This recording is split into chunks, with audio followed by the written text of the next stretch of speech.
fluorescent lights of the commissary hummed their monotonous tune as Sarah Mitchell picked at her salad, deliberately choosing the corner table where fewer eyes could drift her way. A corner seat meant control. She could see the room, monitor exits, and retreat into her own thoughts without drawing attention. This was how she survived undercover assignments, invisible in every plain sight, ordinary in every measurable way. She'd been working at the facility for 3 months now, embedded as a junior structural analyst. Her real credentials, a colonel with 15 years of classified combat engineering behind her, remained locked away in sealed files. To everyone here, she was just quiet Sarah, the woman who brought sandwiches for lunch and rarely spoke during break room conversations. The approach came with the predictability of a poorly executed ambush. 3 junior officers, their confidence fueled by post-lunch bravado and the safety of numbers, descended on her table like they owned the space. Lieutenant David Cross led them, broad-shouldered and accustomed to people folding under his attention. "Heard you're new here," David said, pulling out a chair without invitation. "Working on that structural analysis project?" His friends laughed at something that hadn't been said yet, the hollow sound of anticipated mockery. Sarah looked up slowly, her dark eyes meeting his with neither challenge nor submission. "I am," she replied, her voice steady and unremarkable. "Must be hard for someone like you," he continued, leaning back with studied casualness. "Those calculations get pretty complex. My sister struggled with that stuff too. She's marketing though, different skill set." The implication hung in the air. Women weren't naturally suited for engineering. Sarah set her fork down with precise care. The Fourier analysis behind load distribution isn't actually about gender-based aptitude, she said quietly, her gaze returning to his face. It's about understanding how forces distribute across materials. It's mathematics. It's logic. "Showing off now?" one of his friends interjected, but their laughter sounded uncertain. "No," Sarah said, just correcting the premise. She paused, her composure absolutely glacial. "There was a structural failure in the northwest section 2 weeks ago, partial bearing wall collapse. The preliminary report cited poor installation, but it wasn't installation." Her eyes fixed on David. "It was inadequate lateral bracing combined with unanticipated load concentration. Someone had to catch that before someone got hurt." The table went silent. Sarah returned to her salad. David's face flushed, but something in Sarah's absolute certainty, the way she spoke about complex engineering failures as though she'd analyzed them personally, made him hesitate. He stood awkwardly, his friends following. "Just trying to be friendly," he mumbled, retreating. Watching from across the commissary, Commander James Sterling had witnessed the entire exchange. His interest wasn't in the confrontation itself, but in something far more intriguing. The way this unremarkable woman had dismantled 3 men with nothing but knowledge and composure. Most people deployed anger in these situations. Sarah had deployed facts. He couldn't stop wondering who she really was. The project file arrived on Sarah's desk 3 days later, marked urgent and classified. When she opened it, her breath caught slightly.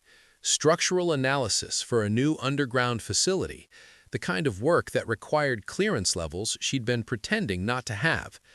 The handwritten note clipped to the folder read, "Need someone thorough. Heard you know load distribution. J. Sterling." She recognized the name immediately. Commander James Sterling, recently promoted to lead the engineering division, a reputation for perfectionism that bordered on obsessive. They'd passed in hallways twice. He'd nodded, she'd nodded back. This was different. The first meeting happened in his office, sparse and organized like the man himself. James was tall, with dark eyes that observed more than they revealed, and the kind of focused attention that made people nervous. When Sarah entered, he didn't start with pleasantries. "The Northwest Section failure," he said without preamble, gesturing to blueprints spread across his desk. "You identified the real problem before the official report. How?" Sarah considered lying. The habit of deception ran deep. Instead, something about his directness made her answer honestly. "Because I've seen it before. Lateral bracing failures follow patterns. You learn the patterns, you see them." "Where did you learn them?" James asked, his gaze steady. "Around," she said carefully. He smiled slightly, a crack in his composed exterior. Cryptic, but then again, everyone here is hiding something. The question is whether they hide it competently. He turned back to the blueprints. This facility needs someone who understands structural integrity at a level beyond textbook knowledge, someone who thinks like an architect of problems. Will you work with me? It was a test. Sarah recognized it. He'd noticed the discrepancies between her credentials and her knowledge. He was offering her the chance to either commit to the work or retreat into obscurity. "Yes," she said. They began meeting daily, sometimes in his office, sometimes at the construction site where the underground facility was being built. James asked questions that probed deeper than standard engineering queries. He wanted to understand her reasoning, her methodology, the intuition that seemed almost precognitive in its accuracy. Sarah found herself lowering her defenses incrementally. When James asked where she developed her expertise in combat-adjacent structural vulnerabilities, she gave him a partial truth, classified background, before this. Instead of pressing, he nodded. "Makes sense. Your approach to redundancy systems suggests someone who's planned for scenarios where failure isn't an option." They began sharing coffee at a small cafe outside the base. These conversations drifted from technical discussions into territory that felt increasingly personal.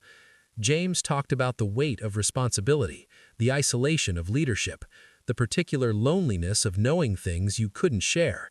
Sarah found herself reciprocating, carefully but genuinely. "Do you ever get tired of it?" James asked one afternoon, watching the steam rise from his cup. "The secrecy?" Sarah took a long time answering. "Yes, but secrecy keeps people safe. Sometimes that matters more than comfort." "Does it?" James looked at her directly. "Or are we just convincing ourselves that isolation is noble?" The question struck something raw. Sarah had spent 15 years telling herself that her hidden identity protected others. But sitting across from James Sterling, someone who'd somehow seen through her carefully constructed exterior without demanding revelations, she wondered if she'd been protecting anyone at all. Maybe she'd just been protecting herself from the vulnerability of being known. "I think," James continued quietly, "that people are stronger when someone else knows the truth. Not the classified details, I don't need those, but the truth about who you actually are." Sarah looked away, her throat tight. "That's dangerous, for you." "Maybe," James acknowledged, "but so is falling in love with someone you don't really know." The words hung between them, neither confirmed nor denied. James didn't ask her to respond. He simply returned to his coffee, giving her the space to decide whether to stay in this moment of dangerous honesty or retreat back into the comfortable distance of professional interaction. Sarah stayed. It was the first real risk she'd taken in years. Part 3. Cracks in the Armor. The encrypted message came through an old channel, the kind Sarah hadn't accessed in 8 months. Her hand steadied as she read it, even as her heart rate spiked. "Operation designation classified. Your presence required. Extraction window 72 hours." The previous identity was calling, the one that existed in shadows and classified briefings, the one she'd successfully buried under the Sarah Mitchell persona. A mission in Kabul. Asset recovery. High risk, high stakes. The kind of operation where people didn't always come home. She sat in the darkness of her apartment, the coded message glowing on her secure phone, and felt the ground shift beneath her carefully constructed world.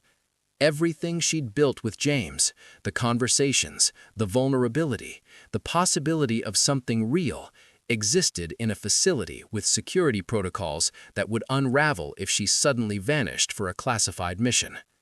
She could disappear. She'd done it before. File a transfer request, cite personal reasons, evaporate back into the operational world where emotions were tactical weaknesses and connections were vulnerabilities to be eliminated. The alternative was telling James the truth.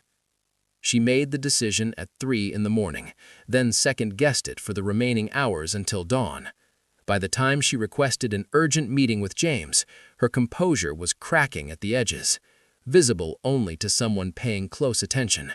He was definitely paying attention. His office was empty at 6 in the morning. James looked up from his desk, already reading her expression. What happened? "I need to tell you something," Sarah began, her voice carefully modulated but wavering.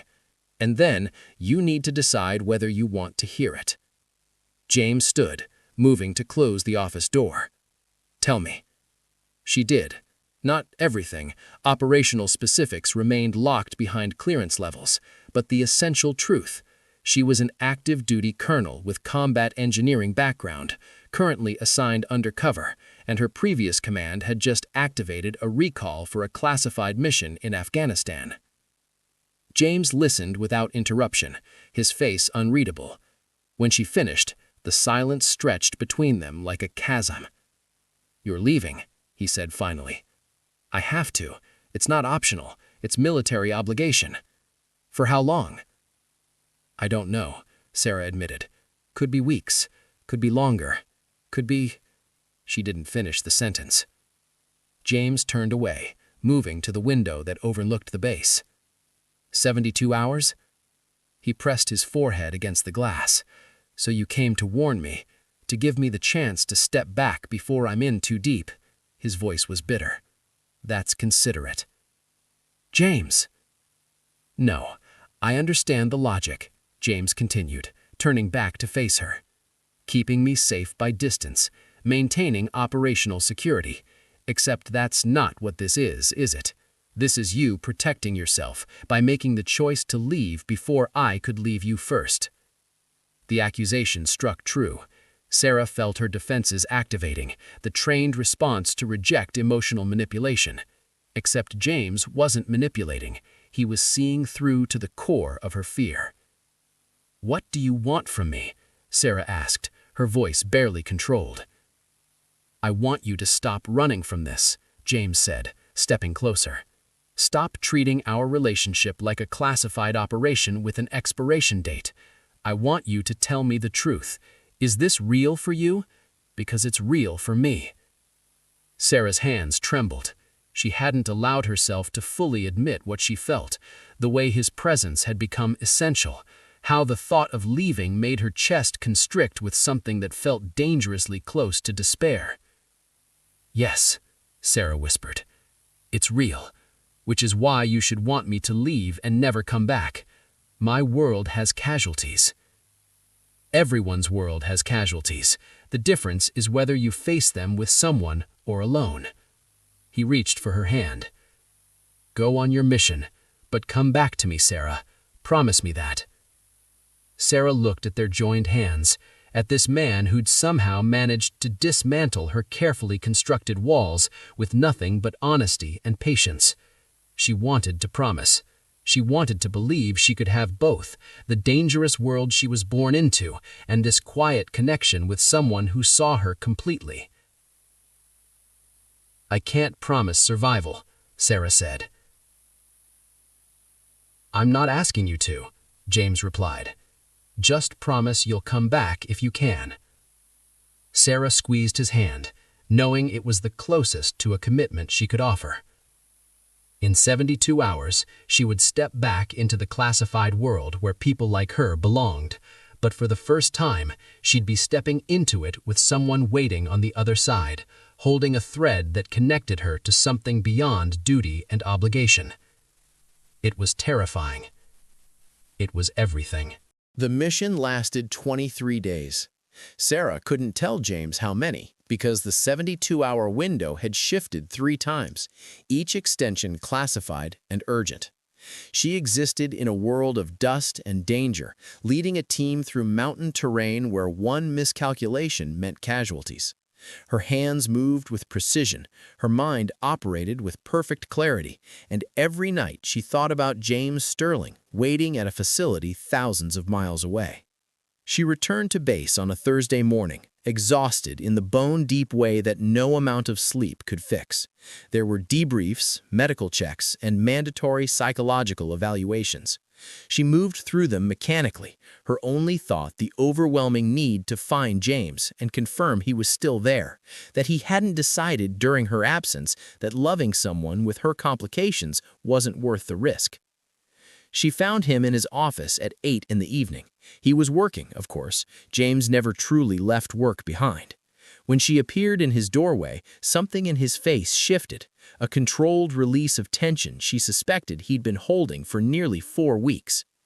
"You're back," he said simply. "I'm back," Sarah confirmed, closing the door behind her. "And I need to tell you something else." James set down his pen, his entire focus shifting to her. "Sit." She did, in the chair across from his desk, the formality of it somehow fitting. This was where their professional relationship had begun.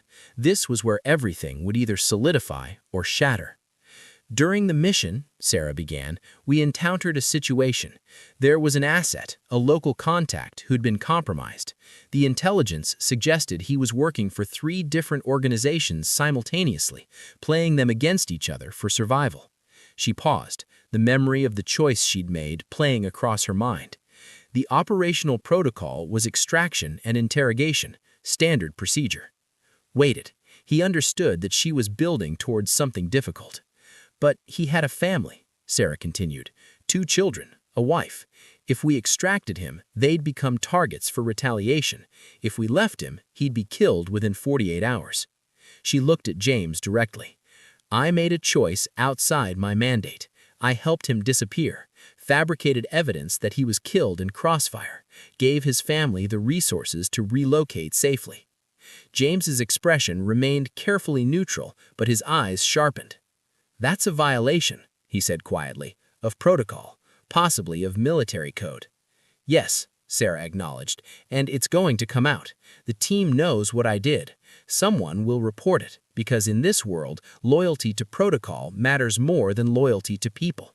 When it does, it's going to reflect on me, on my security clearance, and inevitably on anyone associated with me." James stood, moving to the window. Sarah felt her heart sink. This was the moment he would protect himself, distance himself, acknowledge that loving her was a liability he couldn't afford. Instead, he turned back and said, "You did it because you couldn't live with the alternative." It wasn't a question. "No," Sarah admitted, "I couldn't. And you're telling me now because you want me to have the option to withdraw before things get complicated." "Yes." James crossed the space between them and pulled her up from the chair, his hands firm on her shoulders. "Sarah, I need you to listen to me very carefully. I'm not withdrawing. I'm not stepping back. Whatever comes next, investigations, inquiries, security reviews, we face it together, not as military personnel with separate agendas. Together." "You don't understand what you're saying," Sarah protested. "If I'm compromised, you're compromised by association, your career. My career means nothing if it costs me you. I've spent my entire life building structures, understanding load distribution and bearing walls. But I finally understand that the most critical structure in my life isn't made of steel or concrete. It's the relationship with another person. You came back. That was the only promise I needed." The security breach came 3 days later, not from her team, but from an internal investigation into financial irregularities at the facility. Someone had discovered that James had used discretionary funds to facilitate Sarah's covert asset relocation. The connection to her mission became evident within hours. The colonel in charge of the investigation was thorough and merciless. Sarah found herself in a classified hearing defending not just her actions, but her judgment. The phrase "compromised operative" appeared in every report. James was suspended pending investigation. In the commissary one afternoon, she overheard 2 officers discussing how Sterling had thrown his career away for a woman. The judgment was absolute. In military culture, personal relationships were acceptable only if they didn't interfere with duty. Theirs had interfered. That night, Sarah went to James's apartment. She found him packing, his movements methodical and resigned. "They're forcing you out," she said, not a question. "Forced reassignment. James corrected, but the distinction was meaningless. 3-year assignment to a facility in Alaska, effectively career-ending for someone at my level. He continued packing without looking at her. Don't blame yourself. Don't tell me you're leaving to protect me. I made my choice with full understanding of the consequences. I brought this to you, Sarah said, her voice breaking. My mission, my decisions. Your integrity, James interrupted, finally turning to face her. You made a choice that cost you professionally. You told me the truth about that choice, and I chose to support you. He stepped closer. Sarah, that's not a mistake. That's love. But as he continued packing, as the reality of forced separation settled over them, Sarah felt the structure they'd tried to build, beautiful, honest, and ultimately fragile against the structural weight of duty and protocol. She'd spent her career reinforcing systems designed to withstand catastrophic stress, but you couldn't engineer your way out of heartbreak. Life lesson. Sometimes the greatest structural failures occur not because of flawed design, but because external forces exceed the system's capacity. Love, like architecture, requires not just individual strength, but systemic support. When institutions work against human connection rather than for it, even the strongest foundations can collapse. 3 years, 7 months, and 14 days. Sarah had stopped consciously counting, but her subconscious kept track with the precision of a counter ticking off seconds. The reassignment to undisclosed location had actually been operational excellence. She'd spent the time leading classified projects that mattered, work that required her expertise and her complete focus. She'd excelled. She'd been promoted. She'd done everything the military asked of her. She'd also become hollow in ways that medals and commendations couldn't fill. James had survived Alaska.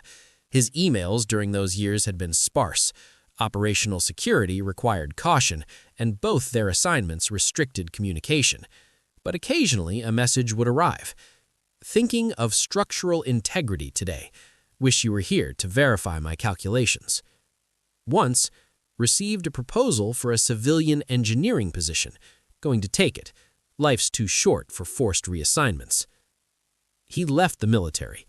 Sarah had learned this through administrative channels, not from James directly. She'd wanted to contact him, but what could she say? Congratulations on your escape? The gulf between them had become institutional, written into policy and clearance restrictions.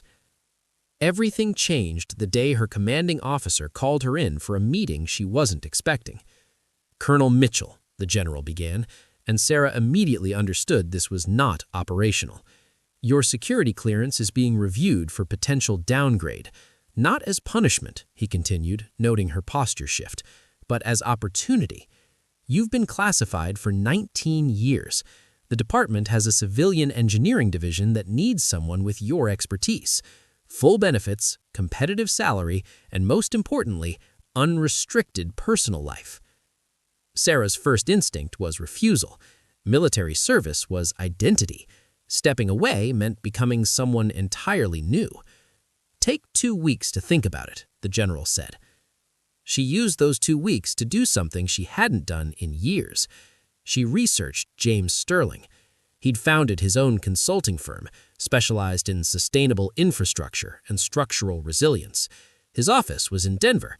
He was unmarried, according to publicly available information. He'd given a TED Talk about building structures that outlast empires, that had over 2 million views.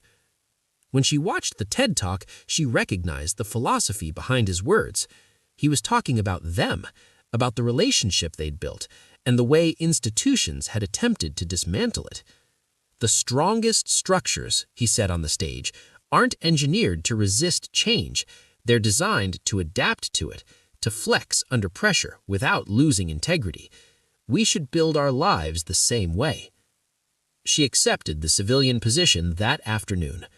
The offer letter came with relocation flexibility. She chose Denver and didn't allow herself to overthink the decision. She spent her first week setting up an apartment, establishing her new civilian identity, and terrifying herself with the magnitude of what she was about to do. Contacting James after 3 years of institutional silence felt like detonating a structural load she couldn't predict. She walked into James's office on a Thursday afternoon in September. His suite occupied the entire top floor of a renovated building, all clean lines and sustainable materials. His assistant looked up from her desk with practiced corporate friendliness, which dissolved when Sarah said her name. "Oh my God," the woman breathed. He talks about—" She caught herself, standing up. "Wait here." James appeared within 30 seconds, like he'd been standing just behind the door, waiting. He looked different, older in a way that suggested he'd carried weight these past years. His eyes, though, those were exactly the same. Intelligent, observant, immediately understanding that this wasn't a casual visit. "Hello, James," Sarah said, her training in composure absolute and completely inadequate for the moment. "Sarah." He said her name like a question and an answer simultaneously. "Come in." His office was beautiful, floor-to-ceiling windows overlooking Denver, blueprints of projects that had clearly earned industry recognition covering the walls. This was someone who'd thrived after leaving the military, who'd built something meaningful. "I left," Sarah said without preamble. "The military. I accepted a civilian position. I'm living here now." James studied her, his expression carefully controlled. "Why are you telling me this?" "Because," Sarah said, her voice steady but her hands trembling, "I spent 3 years telling myself that what we had was incompatible with duty, that military protocol existed for a reason, that some structures aren't meant to survive external pressure." She moved closer, and James remained absolutely still, letting her lead. "But I listened to your TED Talk, and I realized something. The strongest foundations aren't built by eliminating vulnerability. They're built by understanding that flexibility and integrity aren't opposing forces. They're complementary." James's expression shifted, a crack in his controlled demeanor. "I came back," Sarah said, her voice steady but her hands trembling. "Not because the military released me. I came back because I choose you. Not as a compromise or a second priority, as my primary structure, as what matters most." "Sarah," James started, but she raised a hand. "Wait, I need to say this completely. I can't promise perfection.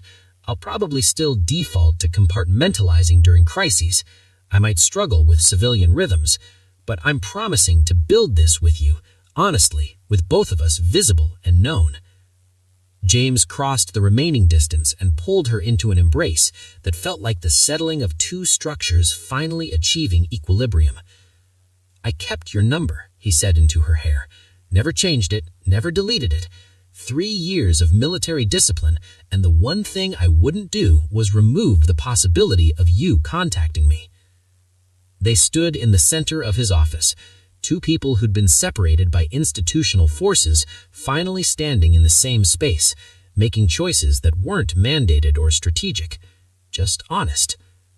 Over the following months, they began the painstaking work of rebuilding, not the relationship they had, but something stronger. They attended therapy together to process the trauma of forced separation and institutional pressure. They established clear communication patterns that didn't fall into military compartmentalization. Sarah found herself learning how to be vulnerable, not just in crisis moments, but in ordinary Thursday afternoons. James introduced her to his business partners, his civilian friends, people who knew nothing of classified operations, but recognized something in Sarah's presence, a quiet integrity that had nothing to do with rank or clearance. A year after she'd walked into his office, James took her to a construction site for a new sustainable housing project his firm was leading. It was a building designed to flex with seismic activity, to strengthen rather than fracture under pressure. "This one's for us," he said, showing her the blueprints. "Affordable housing, community-focused, built on the principle that structures are only as strong as the community they serve." Sarah understood what he wasn't directly saying, that they'd learned this lesson the hardest way possible, that institutions had tried to separate them because they didn't understand that some connections make both people stronger, not weaker. When James proposed 3 months later, not in some elaborate romantic gesture, but during a quiet morning with coffee, mentioning casually that he'd found a ring that matched the strength and flexibility aesthetic they'd been building, Sarah said yes without hesitation. The wedding happened in Denver, with carefully selected guests from both their civilian and former military circles. Some attendees still didn't understand how a classified colonel and a disgraced engineer had managed to salvage anything from the wreckage of their separate careers. But Sarah and James understood. You don't engineer love. You don't strategize it, or compartmentalize it, or treat it as optional. You recognize when you found someone who sees you completely, and you commit to building something real, something that adapts and strengthens under pressure rather than fracturing. Standing at the altar, looking at James Sterling, this man who'd chosen her over career advancement, who'd waited 3 years without certainty, who understood that the strongest structures are built on vulnerability and trust, Sarah finally understood what it meant to come home, not to a location or a facility, but to a person, to a life built on honest foundations, capable of weathering any structural test, because both architects designed it with eyes wide open. Some structures take decades to build properly. Some relationships require that kind of timeline, patience, precision, and an unwavering commitment to honest construction. Theirs took 3 years of separation to finally get right, but when they did, it was unbreakable. Life lesson. The most resilient structures, whether buildings or relationships, aren't those that resist change, but those designed to adapt to it while maintaining integrity. True love isn't about eliminating risk or choosing security over connection. It's about two people choosing each other consistently through every pressure test and building something that becomes stronger precisely because it was tested. Vulnerability isn't weakness. It's the foundation upon which lasting strength is built. And sometimes the most important work isn't preventing failure, but deciding that a relationship is worth rebuilding from whatever fractures institutional forces create.